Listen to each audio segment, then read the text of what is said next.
जोहार झारखंड। मैं हूं अशोक महतो और आप सभी का स्वागत करता हूं ए टू जेड न्यूज लइयो में। अगर आप झारखंड से हैं और झारखंड से संबंधित खबरें या पोस्ट देखना पसंद करते हैं तो ए टू जेड न्यूज लइयो को अभी सब्सक्राइब कर ले।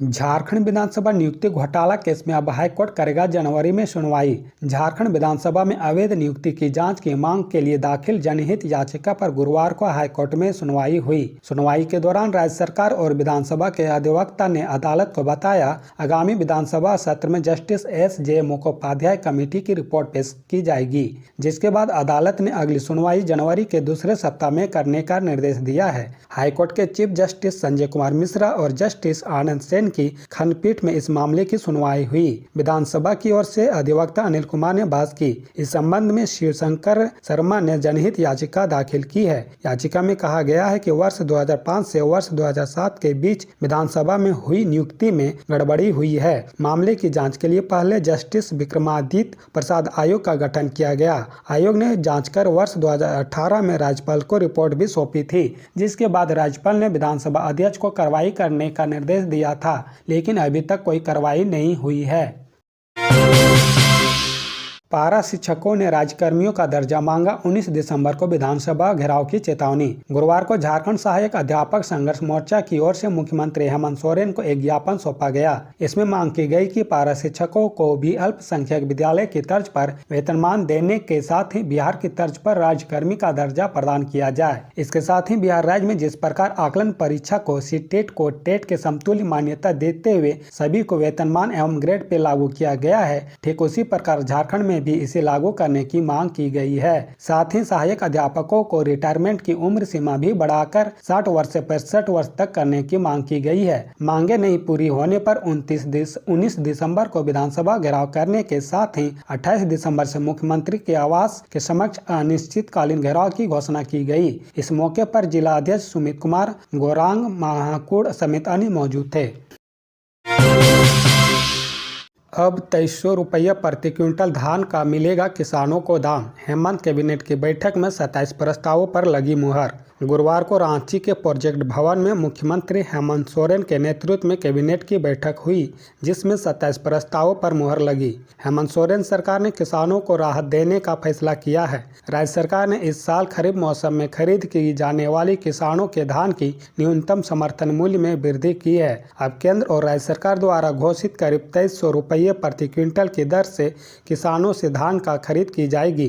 खाद्य सार्वजनिक वितरण एवं उपभोक्ता मामले विभाग के प्रस्ताव पर कैबिनेट ने मंजूरी प्रदान करते हुए धान की अधिक प्राप्ति हेतु भारत सरकार के द्वारा निर्धारित न्यूनतम समर्थन मूल्य के अतिरिक्त राज्य सरकार के द्वारा किसानों को 117 रुपये प्रति क्विंटल की दर से बोनस की राशि की स्वीकृति प्रदान की गई है। इसे हेतु कैबिनेट ने कुल 70 करोड़ 20 लाख की स्वीकृति प्रदान की है। गौरतलब है कि केंद्र के द्वारा सामान्य धान का MSP 2183 रुपये और ग्रेड 1 धान का MSP 2203 रुपये तय किया है। इसके अतिरिक्त मुख्यमंत्री हेमंत सोरेन के नेतृत्व में गुरुवार शाम यानी 7 दिसंबर को हुई कैबिनेट की बैठक में कुल 27 प्रस्तावों पर मुहर लगी है। कैबिनेट के सचिव वंदना डाडेल ने जानकारी देते हुए कहा कि कृषि विभाग अंतर्गत मत्स्य निदेशालय के अधीन झारखंड मत्स्य प्रक्षेत्र तकनीकी सहायक नियमावली 2023 की स्वीकृति प्रदान की गई है। डीएफओ ने पहले सरकार को भेजी रिपोर्ट, फिर उसे खुद कर दिया खारिज। वन विभाग के डीएफओ कैसे विधानसभा और सरकार को गलत जानकारी देकर भ्रमित करते हैं, इसका एक उदाहरण सामने आया है। हजारीबाग डीएफओ सब्बा आलम अंसारी ने पहले विधानसभा को गलत जानकारी देते हुए रिपोर्ट भेजा। जब सरकार तक यह जानकारी पहुंची तो डीएफओ ने अपनी ही रिपोर्ट के खुद से खारिज कर दी। इस संबंध में PCCF ने 1 माह के अंदर पूरे मामले को लेकर रिपोर्ट मांगी है। विधायक लॉबिन हेम्ब्रम द्वारा विधानसभा में हजारीबाग में NTPC द्वारा सड़क मार्ग से कोयला ट्रांसपोर्टेशन संबंधित सवाल पूछा गया था। उसका जवाब तैयार करने की जिम्मेवारी हजारीबाग डीएफओ को सौंपी गई थी। डीएफओ ने NTPC से जानकारी लेने के बाद रिपोर्ट तैयार की। रिपोर्ट विधानसभा और वन विभाग मुख्यालय भेज दी। 3 माह बाद जिस रिपोर्ट को डीएफओ ने तैयार किया था, खुद ही उस रिपोर्ट पर सवाल खड़े कर दिए। NTPC से स्पष्टीकरण पूछ दिया, जबकि डीएफओ ने NTPC से मंतव्य लेने के बाद ही रिपोर्ट तैयार की थी। सऊदी अरब में फंसे झारखंड का मजदूरों ने घर वापसी के लिए बगोदर विधायक से मांगा सहयोग। बता दें कि राज्य के 45 मजदूर सऊदी अरब में फंस गए हैं। इसमें गिरिडीह के बगोदर प्रखंड के सभी 11 मजदूर शामिल हैं। मजदूरों के वहां फंसे होने से परिजनों में मायूसी छाई है। वहां फंसे मजदूरों में बगोदर के बोकारो के भी कुछ मजदूर हैं। मजदूरों के साथ उनके परिजनों ने भी उनकी वतन वापसी की मांग की है। सऊदी अरब में फंसे मजदूरों से बगोदर विधायक विनोद कुमार सिंह की बातचीत हुई, जिसमें मजदूरों ने वापस झारखंड जाने की इच्छा जताई। इतना ही नहीं, इसके लिए मजदूरों ने विधायक से सहयोग की अपील की है। विधायक ने इसके लिए मजदूरों को आश्वस्त किया है। मजदूरों ने विधायकों से कहा कि 5 महीने का मजदूरी बकाया है। मजदूरी मांगने और काम पर नहीं जाने की बात बोलने पर कंपनी लाइट व पानी बंद करने की चेतावनी भी देती है। विधायक ने वहां फंसे मजदूरों से मामले को लेकर आवेदन सहित अन्य दस्तावेज की मांग की है, ताकि उसके आधार पर मजदूरों को सहयोग करने में सहूलियत हो सके। उल्लेखनीय कि सऊदी अरब में गिरिडीह, हजारीबाग और बोकारो के 45 मजदूर फंसे हुए हैं।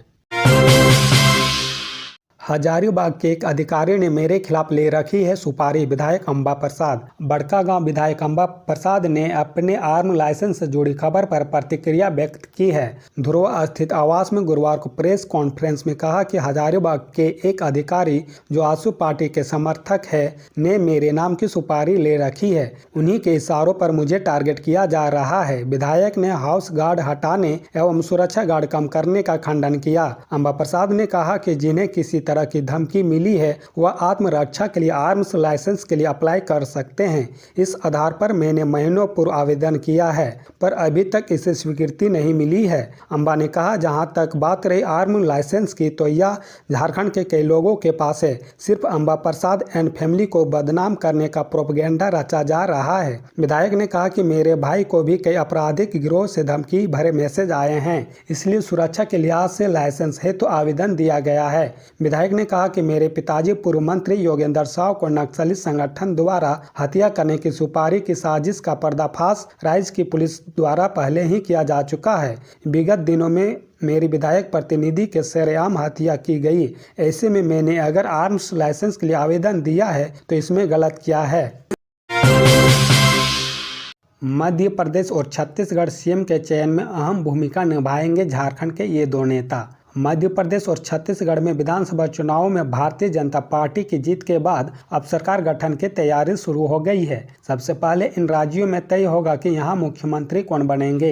इसके लिए झारखंड के दो नेताओं को बड़ी जिम्मेदारी दी गई है। झारखंड के पूर्व मुख्यमंत्री और वर्तमान में केंद्रीय जनजातीय मामलों के साथ साथ कृषि मंत्री की जिम्मेदारी संभाल रहे अर्जुन मुंडा को छत्तीसगढ़ में पार्टी विधायक दल के नेता के चुनाव के लिए केंद्रीय पर्यवेक्षक नियुक्त किया गया है। रांची के निवर्तमान मेयर आशा लकड़ा को भी बड़ी जिम्मेदारी दी गई है। उन्हें मध्य प्रदेश का सह पर्यवेक्षक नियुक्त किया गया है। अर्जुन मुंडा छत्तीसगढ़ में विधायक दल की बैठक में केंद्रीय पर्यवेक्षक के रूप में शामिल होंगे और निर्वाचित विधायकों की बैठक के बाद केंद्रीय कमेटी को अपनी रिपोर्ट सौंपेंगे। वह बताएंगे कि छत्तीसगढ़ विधानसभा चुनाव 2023 में जीतने वाले विधायक को अपने बीच से किसे मुख्यमंत्री बनाना चाहते हैं। इसी तरह भाजपा के राष्ट्रीय सचिव आशा लकड़ा मध्य प्रदेश में होने वाली विधायक दल की बैठक में हरियाणा के मुख्यमंत्री मनोहर लाल खट्टर के साथ सह पर्यवेक्षक के रूप में शामिल होगी। भाजपा के राष्ट्रीय महासचिव एवं मुख्यालय प्रभारी अरुण सिंह ने यह जानकारी दी है।